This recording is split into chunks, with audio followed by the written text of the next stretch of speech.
Okay, thank you, sir. Actually, I had sent my introduction, but it seems that it has not reached. So let me give my brief introduction in the beginning. I have been in the teaching field for last 38 years, and besides, for almost 30 years, I am in the field of farming. Being a teacher and being a farmer actually goes parallel in my view, because both professions cultivate. Teachers cultivate human beings and farmers cultivate plants, and therefore both professions are parallel in my view. I was born and brought up in Mumbai for almost 28 years, but always thought that I should go back to my village, my parental village.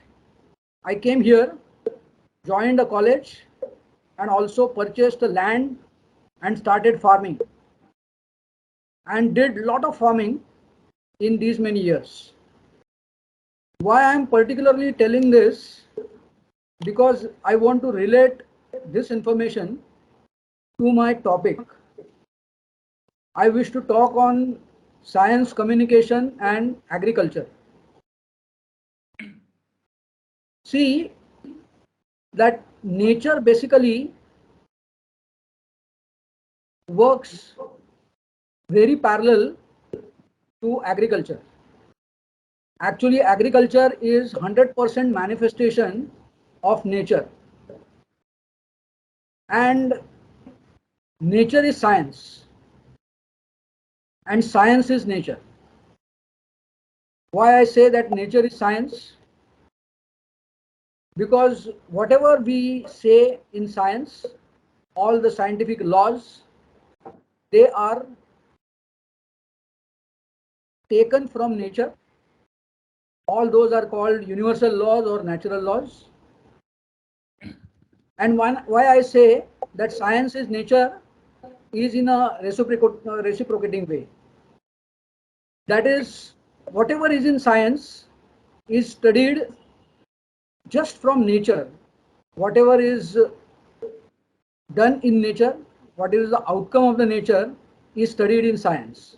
And nothing unnatural is studied in science. Therefore, nature is science and science is nature. And the first relation which I said is agriculture is 100% manifestation of nature. Therefore, I see a quite good connection between agriculture and science. And that is why when I started practicing my agriculture, I could use my scientific knowledge which I did while doing my master's and postdoctoral studies into my farming. I could demonstrate, I could do experiments, and I could popularize all this science to farmers, nearby farmers, to my co-workers in my agricultural fields. Let me give you an example which will tell you exactly what I want to say. My farm lies nearby a river, and in rainy season, being from Konkan area, the river used to have floods. A lot of water used to flow with high speed. Now I had to cross the river because that was the only way for me to go to my river, to go to my field. That is crossing the river. So I used to jump in the flood. I used to swim and go to the other bank.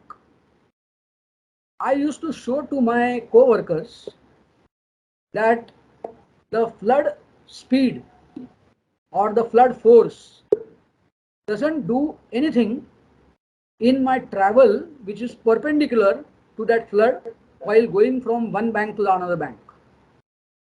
There is a simple law in physics that perpendicular forces do not work on each other. So flood was having a force in one direction and my swimming was in a direction perpendicular to it. And I used to show to my co-workers that water doesn't do anything to me except that I have to go in the downstream while reaching to the other bank. So that much was the movement which I had to do. But whatever force I had to apply while crossing the river was the same, whether flood is big or small. This is one of the examples which I told, where I could demonstrate, I could communicate science in that agricultural problem or situation. You might be knowing that whenever seeds are sown into soil, and when you purchase seeds, it is written on it that 70% germination. That is the maximum rate which you get. I could demonstrate this, I could communicate this to the people over there who were illiterate, who were not knowing much about science. But they could know that if I sow 100 seeds, then out of them, not more than 70 seeds come up, they grow. So we used to count how many seeds were sown, X. How many seeds came up, that was, say, some part of X.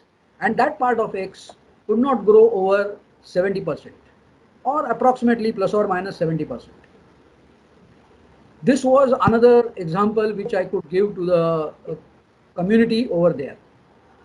There were such many examples. While climbing on the tree, if I try to go fast, then I had to do a lot of work. My heartbeat goes up. I get tired more if I do fast. So through this kind of demonstration, I could show them what is the relation between power and energy.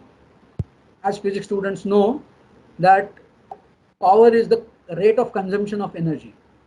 So if you consume energy fast, then you have to apply more power, and then you get tired more. Many such examples, many means every example, of course, in agriculture is based on science, and it is all natural. This we could do for many years, and because of it I have experienced that many of my co-workers could know science much better than their wards who learned science in schools.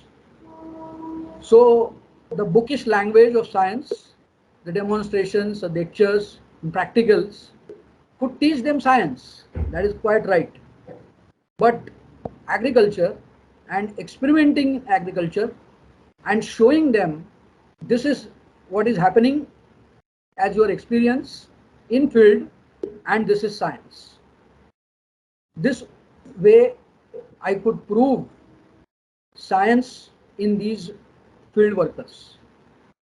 And therefore I say that this is the best way to communicate science.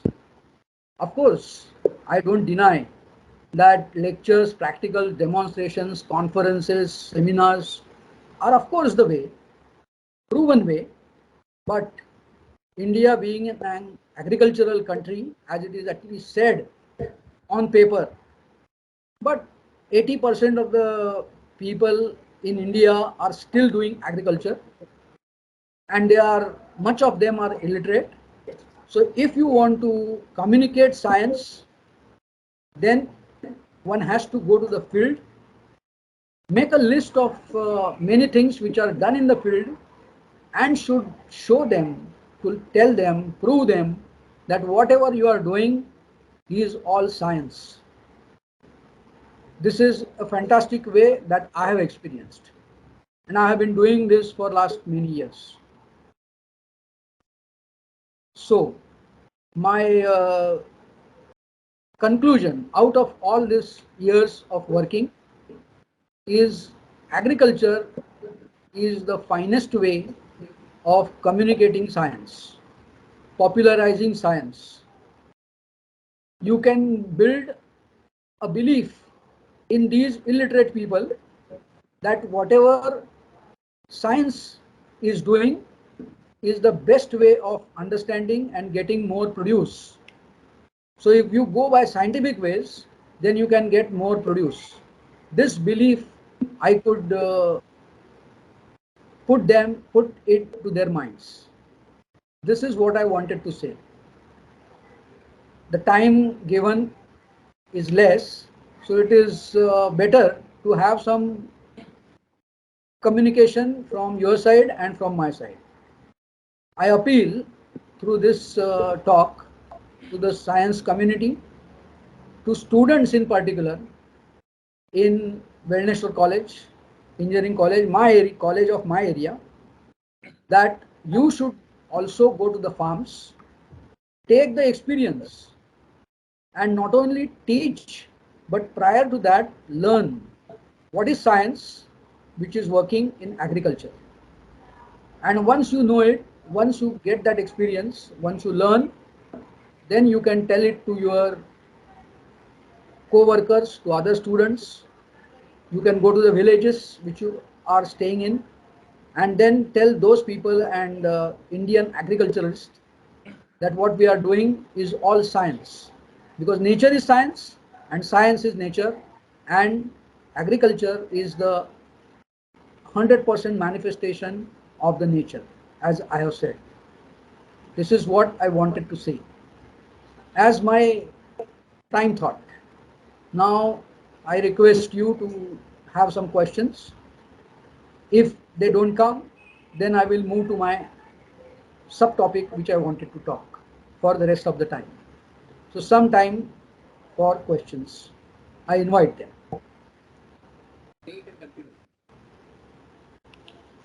Shyam Joshi, you can continue. No questions at the moment. Looking to the time.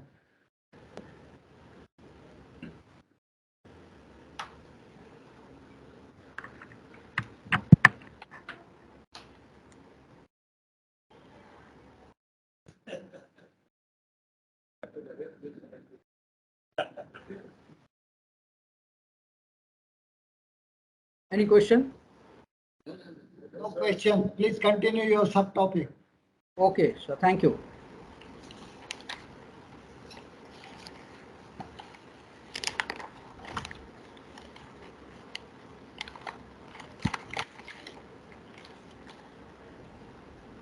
What I feel is formal education of science and informal education of science. What I was talking about, lectures, practicals, demonstrations, conferences, all these are the ways of formal education and communication and popularization of science. But we need to have informal ways of communication, popularization. And what are those informal ways? Those informal ways are going actually to the people, going actually to farms, and going actually to the grassroots level people. And that is only possible by doing the things, because many of the village peoples are not able to connect with us for in the formal education way. The only way possible is informal. I have conducted so many lectures in various villages, but even at those lectures which are conducted in some schools or some stages, people who reach to the place are considerably literate, but illiterate people normally don't reach to us at such programs. So we have to go to them. It is not possible, even as I have experienced, that you may communicate this through kirtan or bhajan or whatever pilgrims, all such programs which have a religion based. Because in such places, if you start talking about science and popularizing it, then there is a controversy. And then you may have to leave the place.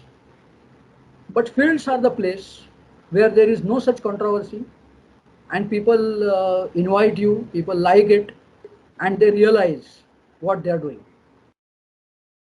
But you should jot down some experiences, what you get on the field. This I have been doing for last 30 years. So not only doing agriculture, but communicating science through agriculture. This was the point which I wanted to talk on. Now I'm concluding myself, and if any question is there, then please be asked. Thank you.